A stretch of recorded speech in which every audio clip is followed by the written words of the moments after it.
Well, our other gooseneck's in pretty rough shape. It's gonna have to go in the shop for an extended stay.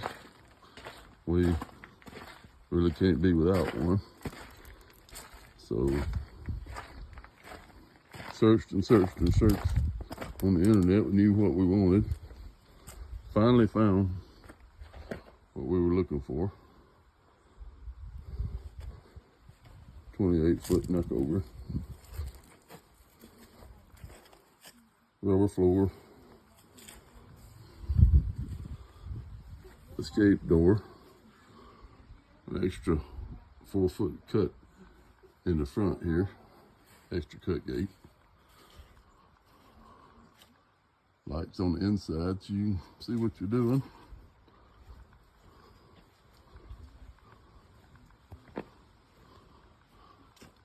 And backup lights on the back so you can see where you're going, backing up in the dark.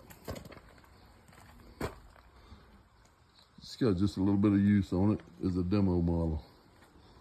So, not really sure it saved us any money. Anyway, we found what we were looking for and now we have it.